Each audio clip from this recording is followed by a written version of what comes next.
ఒక చిన్న ఫోటో తీసి మాకు పంపిస్తే మా అప్లికేషన్ లో పెడితే ప్రతి మొక్కని మీరు ఫోటో తీసి పెట్టాల్సిన అవసరం లేదు. పొలం కావచ్చు, చేను కావచ్చు, ఎంతైతే ఉందో అంత బార్డర్ మనం ఫ్రేమ్ చేసి పెట్టుకుంటే దాంట్లో ఏ భాగంలో ప్రాబ్లం ఉందో ఆ భాగం మనం అప్డేట్ చేస్తే చాలు. ప్రాబ్లం ఉంది అని చెప్పేసి మేము చెప్తాము, దాని మెడిసిన్ ఏందో మేము చెప్తాం అని చెప్పేసి మనకి కృషివాస్ అప్లికేషన్ వాళ్ళు వచ్చారండి. కృషివాస్ అప్లికేషన్ గురించి మనం భావని గారి మాటలో విందాం.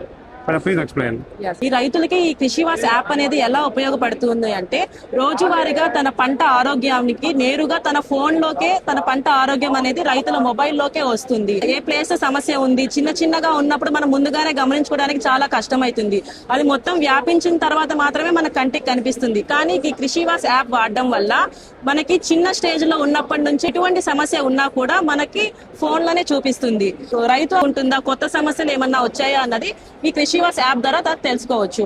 ఎలాంటి కెమికల్స్ అనేవి మనం స్ప్రే చేసుకోవచ్చు, లేదు అది ఇంకా ఎర్లీ స్టేజ్ లోనే చిన్న స్టేజ్ లోనే ఉంది అని అంటే కెమికల్స్ వరకు పోకుండా బయో ఫర్టిలైజర్స్ ఇంకా నాన్ కెమికల్స్ అలా యూజ్ చేసి ఎలా మనం నివారించుకోవచ్చు అన్న దానికి ఈ కృషివాస్ యాప్ అనేది చాలా గొప్పగా ఉపయోగపడుతుంది.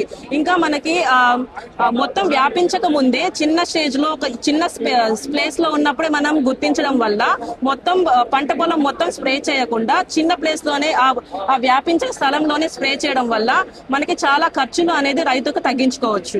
విన్నారు కదా, అంటే ప్రతి మొక్కని మీరు ఫోటో తీసి పెట్టాల్సిన అవసరం లేదు. పొలం కావచ్చు, చేను కావచ్చు, ఎంతైతే ఉందో అంత బార్డర్ మనం ఫ్రేమ్ చేసి పెట్టుకుంటే దాంట్లో ఏ భాగంలో ప్రాబ్లం ఉందో ఆ భాగం మనం అప్డేట్ చేస్తే చాలు.